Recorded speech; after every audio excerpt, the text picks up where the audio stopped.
Salut l'équipe, To the Moon la semaine prochaine ou les enfers. Petite vidéo du dimanche les gars, on va regarder à quelle sauce on pourrait être mangé. C'est parti, 62 700 $.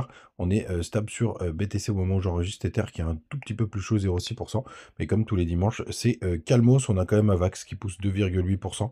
On a quand même Sui qui pousse encore 10%, il est vraiment chaud. APT qui reprend sacrément du poil de la bête, plus 20%. Le reste de la map est quand même très tranquille.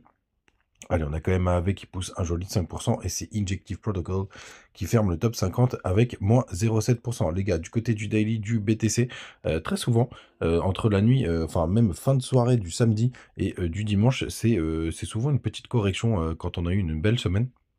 Là, on est en train de le voir, on est en train de retester notre ami la Kijun, pardon, qui nous fait un office de support vers les 62 700 $. Comme je vous le disais dans la vidéo d'hier, on pourra aller chercher une grosse poche de liquidité vers les 61 600. On verra la semaine prochaine, mais il ne faudra pas paniquer à ce moment-là. Mais on va regarder quand même, il y a quand même d'autres targets parce qu'on m'a posé la question hier. Bien entendu, je vais revenir dessus. Vous voyez, du côté du RSI, on voit qu'on a inversé la tendance puisque désormais on fait un plus haut du côté du RSI après avoir fait un plus bas. Donc on pourrait inverser cette fameuse tendance qui pourrait nous emmener, pourquoi pas, à une nouvelle jambe haussière. En tout cas, ce serait de bonne guerre, surtout qu'on a notre ami les contrats futurs, les contrats CME, pardon, 63 300 $. Donc là, on en est un petit peu éloigné. Ça, c'est plutôt une bonne nouvelle. Donc ça fait à peu près 600 $ d'écart. Donc ça, c'est plutôt chouette. Allez, un peu moins 500. Donc si on peut, ce petit gap est plutôt bullish du côté de THBTC. Vous voyez, hier, je vous disais qu'on avait ce petit W qu'on était en train de retest. Et pour l'instant, on est en train de bien rebondir dessus, à surveiller de très très près. Mais pour le coup, il y a quand même du chemin avant de considérer que ETH est repassé bullish face à BTC. Hein, regardez, hop, quand on prend vraiment du recul, ça a quand même été hyper baissier.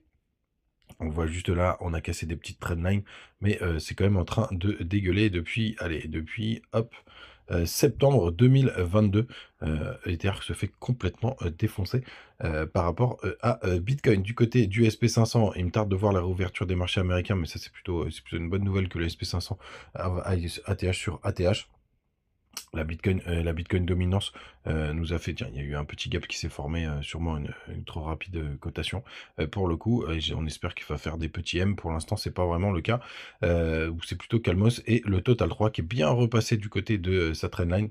Il nous a fait un joli petit pump. Ah, mais j'avais pas vu. En plus, il nous fait un joli W. Regardez. Celui-là, il est vraiment très très beau. Hop. Touk, touk. Donc plutôt pas mal aussi du côté des alts. On a la même chose sur le RSI. Donc ça, c'est plutôt chouette. La semaine prochaine, qu'est-ce qu'on a d'important? On va aller jeter un petit coup d'œil ensemble. Hop, mercredi, il se passe rien. Jeudi, il y a toujours les chiffres de l'emploi comme d'habitude. Non, on va être, ouais, il y a quand même les demandes d'emploi aux US, mais on est quand même assez tranquille la semaine prochaine d'un point de vue news éco. Ça peut être un peu plus bénéfique.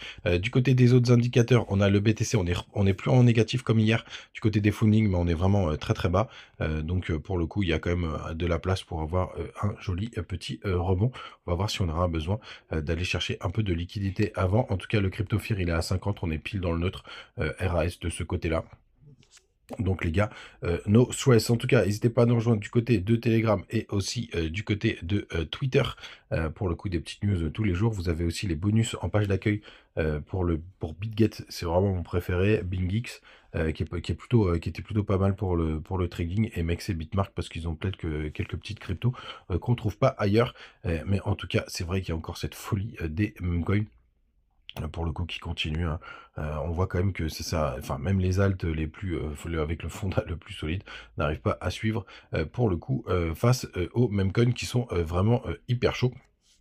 Donc assez étonnant ce qui se passe en ce moment sur les marchés. Pour finir les gars, parce qu'on m'a parlé du scénario, un scénario possible, je vous le redis, c'est pas impossible d'aller retaper les 57 800, hein.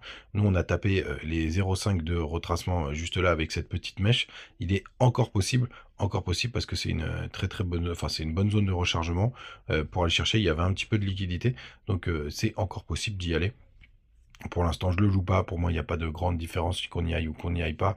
Du côté du RSI, on a un gros W. Là, on est en 3 jours, qui était plutôt pas mal. On est toujours sur le croisement du MACD d'ailleurs. Tiens, qu'est-ce que c'est? Il y a les SAR maintenant du côté de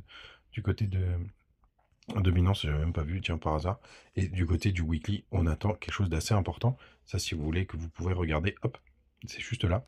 C'est le croisement du MACD. Allez, tiens, dernier indicateur. Et après, je vous laisse passer un bon dimanche. BTC, hop, je sais qu'il est du côté de notre ami Bitget. Maintenant, il y a la time frame 5 semaines pour voir si on a cet indicateur qui est bullish en 5 jours. Hop, et ah oui, je me souviens, il est très très très à plat. Donc pour le coup, c'est pas très très clair, hein. En plus, moi, avec mon petit daltonisme, ah, et pour moi, on a croisé juste ici. Vous regarderez, mais pour le coup, on est ce croisement MACD bullish en 5 jours, qui a forcément un petit peu d'avance sur le weekly. Donc ce serait plutôt pas mal. Les gars, vous savez tout. Passez une très très bonne journée. N'hésitez pas à utiliser les petits bonus du côté de BitGet notamment. Et on se retrouve comme d'habitude tous les matins. Ciao.